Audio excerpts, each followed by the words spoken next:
Bismillahirrohmanirrohim. Dalam video kali ini, kita akan membahas satu rahasia besar dalam perjalanan ruhani.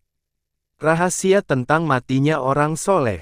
Tentang jiwa yang tenang. Tentang ruh yang tidak dicabut paksa oleh malaikat, tetapi dipanggil dengan penuh lembut oleh Allah.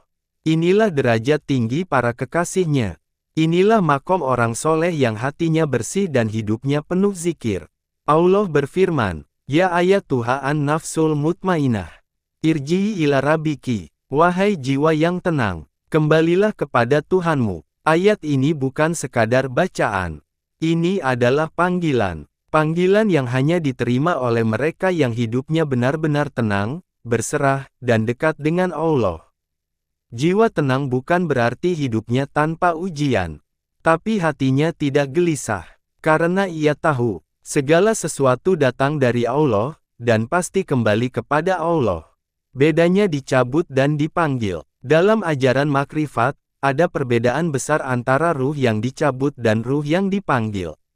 1. Ruh yang dicabut. Ini adalah ruh yang masih terikat dunia. Masih keras. Masih memberontak. Maka malaikat diperintahkan mencabutnya dengan keras seperti cabutan besi panas dari kain wol.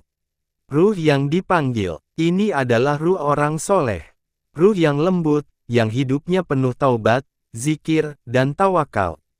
Ruh yang sudah tidak terikat dengan dunia. Ruh inilah yang tidak dicabut, tetapi dipanggil oleh Allah. Lalu ia keluar seperti tetesan air yang mengalir pelan. Tenang, tanpa rasa sakit, tanpa rasa takut. Ini bukan sekadar cerita. Ini adalah derajat tinggi yang Allah berikan kepada kekasihnya. Apa itu? Matinya orang soleh. Dalam istilah ahli makrifat, maninya orang soleh bukan sekadar sperma biologis. Yang dimaksud adalah inti kesadaran. Benih ruhani, sari kemurnian hidup. Seorang soleh menjaga makanannya yang halal, pikirannya yang bersih, hatinya yang lembut, dan akhlaknya yang tenang. Maka seluruh hidupnya menghasilkan sari kemurnian. Dan sari itulah disebut mati kesucian. Orang soleh menjaga 5 perkara. 1. Hatinya dari riya. 2. Lisannya dari dusta. 3. Matanya dari maksiat. 4. Tangannya dari zalim. 5. Langkahnya dari niat buruk. Ketika sari kehidupannya bersih, maka ruhnya pun bersih. Dan karena itulah ia tidak mengalami cabutan malaikat. Proses ruh dipanggil. Ahli makrifat menggambarkan momen ini sebagai detik paling indah dalam hidup manusia. Ketika waktunya tiba, Allah memanggil dengan lembut, "Kembalilah wahai hambaku." Maka ruh bergerak sendiri. Tidak ada paksaan. Tidak ada rasa takut. Tidak ada pedang malaikat. Tidak ada tekanan. Ruh itu keluar seperti cahaya yang kembali ke sumbernya. Angin yang pulang ke langit. Dan tetesan embun yang kembali ke bumi. Malaikat tidak mencabut, malaikat hanya menjemput. Yang memanggil adalah Allah sendiri. Inilah kemuliaan tertinggi hambanya. Apa syarat ruh dipanggil? Tidak semua orang mendapat derajat ini.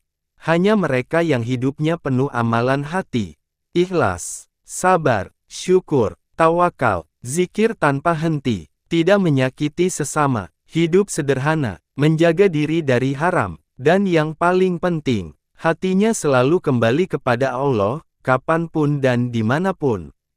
Ruh seperti ini, saat ajal tiba, sudah siap, sudah rindu pulang, sudah merindukan Sang Pencipta. Semoga kita termasuk hamba-hamba yang jiwanya lembut, tenang, dan bersih. Semoga Allah memanggil ruh kita dengan panggilan penuh kasih. Karena sesungguhnya, tidak ada kematian yang lebih indah dibanding ruh yang dipanggil langsung oleh Allah. Amin. Ya Robbal Alamin. Wassalamualaikum warahmatullahi wabarakatuh.